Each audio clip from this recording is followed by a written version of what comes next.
রোকেয়া হলে একটা ছেলে রোকেয়া হলে ম্যান রোকেয়া হল ঢাকা কলেজ, তুমি ঢাকা কলেজ, কিন্তু আপনি রোকেয়া হল কেন বললেন? আচ্ছা, ইচ্ছাকৃতভাবে মহিউদ্দিন রনি যে ভিডিওটা করেছে ঢাকা কলেজের শিক্ষার্থীকে, সে পূর্ব ঢাকা কলেজের শিক্ষার্থীকে হে প্রতিপন্ন করে ভিডিও করেছে। গতকালকে সে ইচ্ছা প্রবণিতভাবে সেই ভিডিওটা করে আমাদের হে প্রতিপন্ন করেছে, আমাদের অপমানিত করেছে। আমরা অপমানিত বোধ করছি। মহিউদ্দিন রনি গতকালকে একটা ভিডিও বানিয়েছে, যে স্ক্রিপ্টেড ভিডিও, যে ঢাকা কলেজের শিক্ষার্থী না এমন একজন শিক্ষার্থীকে ঢাকা কলেজের শিক্ষার্থীর পরিচয় দিয়ে সে প্রচারণা করেছে। সে ছাত্রদলের বিপি ডাকসুর প্রচারণা করতে গিয়েছে, অর্থাৎ উদ্দেশ্যমূলকভাবে ঢাকা কলেজকে হেয় প্রতিপন্ন করার জন্য মহিউদ্দিন রনি এমন একটা বাজে কাজ করেছে, যেটা আমাদের ঢাকা কলেজের সকল শিক্ষার্থীর সম্মানে আঘাত লেগেছে। আমার ঢাকা কলেজের প্রতিষ্ঠানের যে সম্মান ক্ষুণ্ণ হয়েছে, তারই প্রতিক্রিয়া জানাতে আমরা মহিউদ্দিন রনির নামে সাইবার সিকিউরিটি অ্যাক্টে মামলা করেছি আর কি। আচ্ছা, মহিউদ্দিন যে বিষয়টা করেছে, একটা ছেলেকে ধরে এনে, অর্থাৎ এই ছেলে লিফলেটে কাজ করে, তাকে ধরে এনে পূর্ব পরিকল্পিতভাবে একটা অচেনা শিক্ষার্থীকে ঢাকা কলেজের নাম, অর্থাৎ তাকে শিখিয়ে দেওয়া হয়েছে তুমি ঢাকা কলেজ বলবা।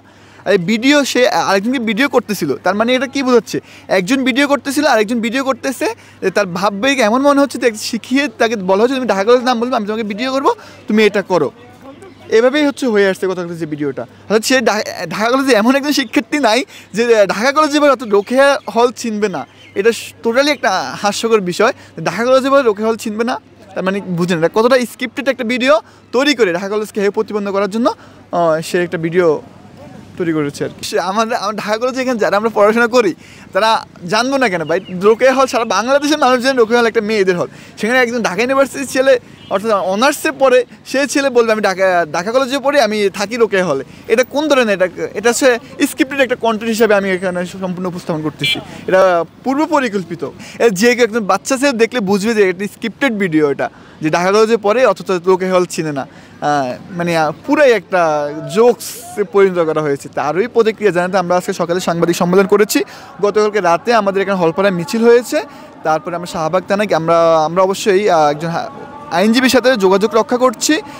আমাদের টার্গেট ছিল যে এটা চিফ জুডিশিয়াল ম্যাজিস্ট্রেট কোর্টে মামলা দায়ের করা, কিন্তু আমাদের আইনজীবীর পরামর্শক্রমে আমরা এটা শুরুতেই সাইবার সিকিউরিটি অ্যাক্টে শাহবাগ থানায় গিয়ে সেটা মামলাটা করে এসেছি। আচ্ছা, ইচ্ছাকৃতভাবে মহিউদ্দিন রনি যে ভিডিওটা করেছে ঢাকা কলেজের শিক্ষার্থীকে, সে পূর্ব ঢাকা কলেজের শিক্ষার্থীকে হে প্রতিপন্ন করে ভিডিও করেছে।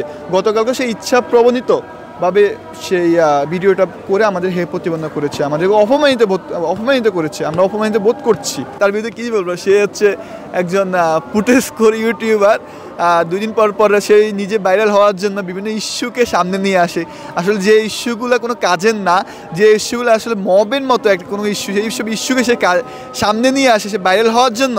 সেই প্রতিনিয়ত তার নিজের মতো করে কন্টেন্ট তৈরি করে, কন্টেন্ট এগুলা বাজারে ছেড়ে দিয়ে সে আসলে কিছু টাকা মুনাফা অর্জন করে।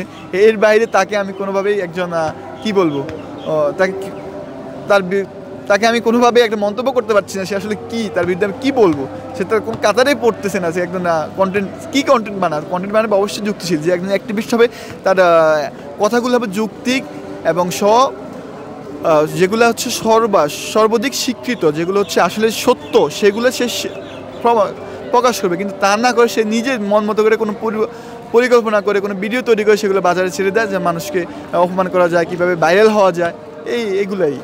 ব্রিটিশ বিরোধী আন্দোলন থেকে শুরু করে সকল, পাকিস্তান থেকে বাংলাদেশ 26-এর আন্দোলন, সকল কিছু ঢাকা কলেজের শিক্ষার্থীর অবদান আছে। এই যে একটা প্রতিষ্ঠানকে ছোটো করে কথা বলবে, এটা কোনোভাবে কাম্য না। আমরা হয়তো বড় হতে পারি, কেউ ছোটো হতে পারি, কিন্তু বড় সে ছোটোজনকে একটু নেগলেক্ট করে কথা বলবে, এটা আসলে কষ্টদায়ক, খুব আমাদেরকে মানে ফেরা দিচ্ছে আর কি, কোনো বেদনাদায়ক মনে হচ্ছে আমাদের কাছে। আমি তাদেরকে অনুরোধ করবো যে আপনারা আমাদেরকে ছোটো করে কথা বলবেন না। আমরা আসলে একই প্রতিষ্ঠানে, আপনাদের যেমন অবদান আছে আমাদের সেমভাবে অবদান আছে। হয়তো আপনাদের বিশ্ববিদ্যালয়ে আমরা সে কলেজ পর্যায়ে আছি, সেই দিক থেকে আপনি যদি আমাদেরকে ছোটো করে কথা বলেন, সেটা যুক্তিসঙ্গত হচ্ছে না। আচ্ছা, এই মামলার সুফল কী আসবে সেটা আমরা কেউ বলতে পারি না। আমরা যে এই মামলার সুফলটা যেটা আসবে সেটা হচ্ছে আমরা প্রতিবাদ জানিয়েছি।